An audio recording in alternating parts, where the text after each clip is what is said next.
আওয়ামী লীগ নিষিদ্ধ হবার পর ভিন্ন ধরনের একটি মেরুকরণ চলছে। সেখানে এখন হিসাব নিকাশ হচ্ছে যে জামাতের সঙ্গে কে থাকবে, বিএনপির সঙ্গে কে থাকবে, এরকম। আওয়ামী লীগ নিষিদ্ধ হবার পর কেন এই মেরুকরণ? মেরুকরণ এই কারণে যে দ্বিতীয় অবস্থান কার, দ্বিতীয় অবস্থান নিয়ে একটা টানাপোড়েন আছে। অন্যদিকে আওয়ামী লীগের বিপুল সংখ্যক যে সদস্য, তার সমর্থক, তারা এখন কোথায় যাবে? তাদেরকে নিয়ে এখন টানাটানি চলছে। নতুন রাজনৈতিক দল এনসিপি তাদেরকে নেয়ার চেষ্টা করছে। এখন সেখানে ভাগ বসিয়েছে বিএনপি। বিএনপি সত্যি কি ভাগ বসিয়েছে? তাহলে বিএনপি কি সমালোচনার মধ্যে পড়বে এই ঘটনায়? দর্শক, এই নিয়ে সংবাদ এবং একটা বিশ্লেষণ। তার আগে যারা নিয়মিতভাবে ভয়েস বাংলা দেখছেন তাদের কাছে অনুরোধ করব যে আপনারা এই ভিডিওটি দেখার সাথে সাথে মতামত দেবেন এবং লাইক, শেয়ার, সাবস্ক্রাইব করে ভয়েস বাংলার সঙ্গেই থাকবেন।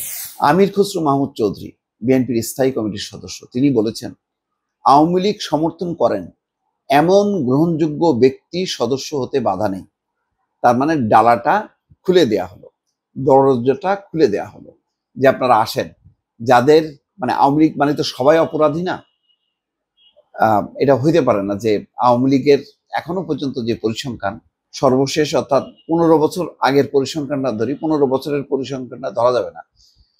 জালিয়াতি নির্বাচনের মধ্য দিয়ে এই পরিসংখ্যান একটা ভোগাস পরিসংখ্যান হবে। তা আমরা 2008 এটাকেও যদি ধরি তাহলে দেখা যাবে যে আওয়ামী লীগের কমপক্ষে 30% সমর্থন আছে।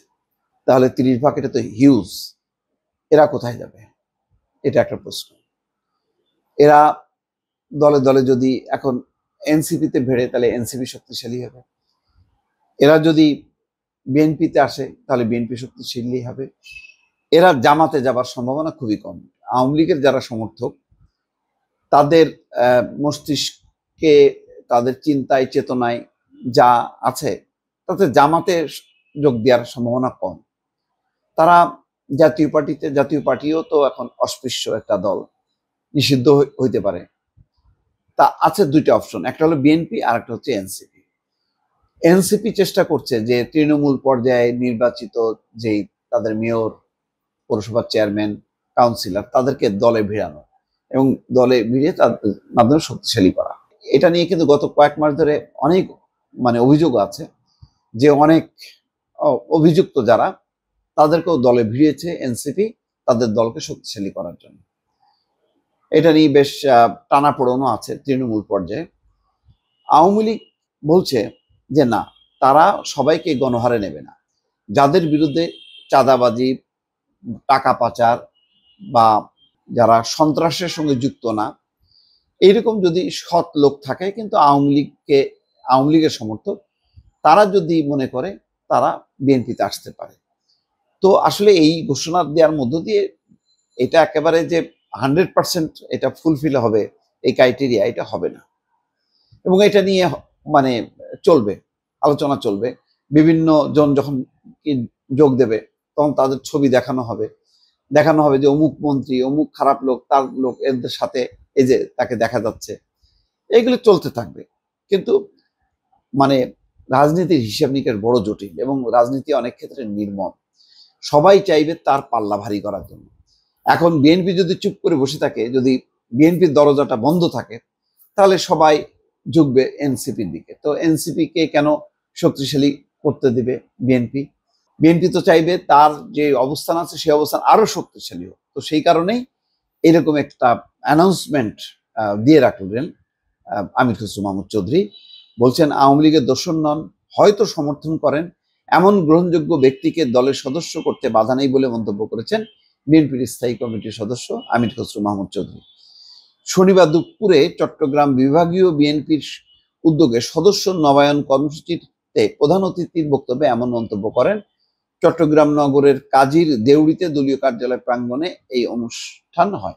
এর আগে কিন্তু দলের সিনিয়র যুগ্ম মহাসচিব রুহুল কবির রিজভীও এই একই ধরনের আহ্বান জানিয়েছিলেন। আমির খসরু মাহমুদ চৌধুরী বলেন, আওয়ামী লীগের চিহ্নিত দোসররা বিএনপির সদস্য হতে পারবেন না।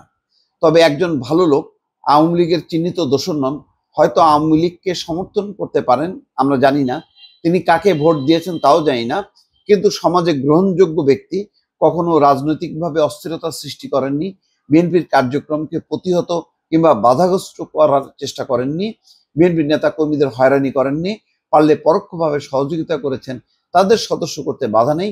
এই জায়গায় খুব সঠিকভাবে সিদ্ধান্ত নিতে হবে। হ্যাঁ, এটাই ঠিক। যদি এই ব্যাপারে আমি তো বললাম যে একটা যদি বিএনপি আভ্যন্তরীণভাবে একটা ট্রাইব্যুনাল গঠন করে খুব যাচাই বাছাই করে যদি করা হয় তাহলে ভালো। তা নাহলে কিন্তু ওই দুষ্কৃতিকারী, টাকা পাচারকারীরা টাকার বিনিময়ে তারা দলে দলে ভিড়বে বিএনপিতে।